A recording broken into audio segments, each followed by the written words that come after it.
জুবিনদাৰ কাৰণে গোটেই অসমবাসীয়ে ন্যায় বিচাৰিলে, আমিও বিচাৰিছিলোঁ, কিন্তু আজিৰ পৰা আৰু নিবিচাৰোঁ। জুবিনদাৰ ন্যায় আজিৰ পৰা আৰু নিবিচাৰোঁ। কাৰণ যেতিয়াই শুনা পালোঁ CMও ন্যায় বিচাৰি আহিব জুবিনদাৰ কাৰণে, তেতিয়া আমি আৰু কাক বিচাৰিম? CMও বিচাৰিব জুবিনদাৰ ন্যায় লাগে, জয়ন্ত মল্লও বিচাৰিছে জুবিনদাৰ ন্যায় লাগে, পুঁজি হাজৰিকাও বিচাৰিছে জুবিনদাৰ ন্যায় লাগে। আমি আৰু নিবিচাৰোঁ, সিহঁতেই বিচাৰক। এতিয়া বহুত বিচাৰিলোঁ, এতিয়া সিহঁতে কৈ আছে ন্যায়পালিকাহে ন্যায় দিব। আৰে বাবা, ন্যায়পালিকাটো ন্যায় দিব এইটো চবেই জানে। আপোনালোকৰ কাগজ পাতিবিলাক কি আছে কি নাই ভালকৈ চালি জাৰি চাই পেলাই দিলেহে হ'ব।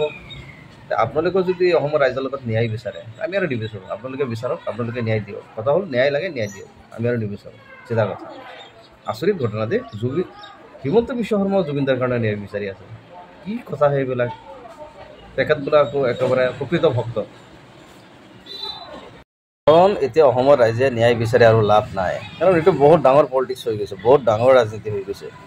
বহুত বিচাৰিলে, বহুত আন্দোলন কৰিলে, বহুত ধৰ্ণা কৰিলে, বহুত শোভাযাত্ৰা আৰম্ভ কৰিলে, লাভ কি হ'ল?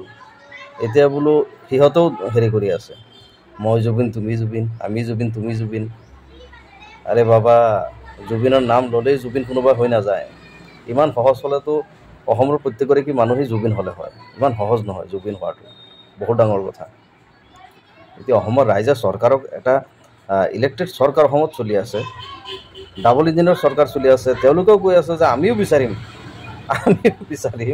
জুবিনদাৰ ন্যায় লাগে। কওকচোন অসমৰ ৰাইজ এতিয়া কোনফালে যাব? সেইকাৰণে মই খুবত কৈ আছোঁ যে জুবিনদাৰ ন্যায় আৰু নিবিচাৰোঁ। কাৰণ যোনজন চৰকাৰেই কৈ আছে যে আমিও ন্যায় বিচাৰি আছোঁ। এতিয়া ইয়াত আৰু ক'বলগীয়া একো নাই। আৰু এটা কথা কি, যিমানে আপোনালোকে চেষ্টা কৰক, মই জুবিন আৰু তুমি জুবিন কেতিয়াও হ'ব নোৱাৰিবা, সম্ভৱেই নহয়।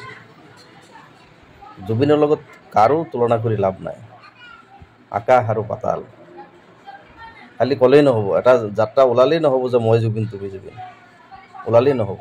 আৰু যোনবিলাক ওলাইছে, জয়ন্ত মল্লই কৈছে সেইবিলাক বোলো প্ৰকৃত জুবিন অনুৰাগী, কিন্তু আচলতে সিহঁতক কৈ আছে যে আমি মিটিঙত আনিছোঁ। মিটিং আছিলে, মিটিঙত মাতিছে, তেনেকৈ আহিছে। আৰু জয়ন্ত মল্ল ডাঙৰীয়াই কৈ আছে যে সিহঁতেই বোলে প্ৰকৃত অনুৰাগী। নলবাৰীৰ পৰা আৰম্ভ হৈ গ'ল জুবিনৰ মানে চবতকৈ ভাল পোৱা অনুৰাগীবিলাক নলবাৰীৰ পৰা আজি শোভাযাত্ৰা আৰম্ভ হৈছে। কিন্তু আচলতে মানুহবিলাকে নাজানেই সিহঁতে কাৰ কাৰণে আহিছে। সিহঁতে কৈ আছে যে আমি বিজেপিৰ হেৰি আছে, আজি সভা আছে, মিটিং আছে, মিটিঙত আহিছোঁ। এতিয়া আহি পেলাই দেখে যে নাই, সেইটো মিটিং নহয়, সেইটো জুবিনৰ কাৰণেহে ওলাইছে, প্ৰকৃত অনুৰাগীবিলাক ওলাইছে।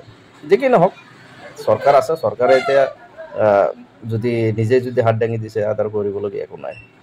চাওক কি হয়। আমি মাত্ৰ ধৈৰ্যহে ধৰিব পাৰিম, ইয়াৰ বাহিৰে আমি একো কৰিব নোৱাৰিম। চাওঁ, ধৈৰ্য ধৰি চাওঁ কি হয়।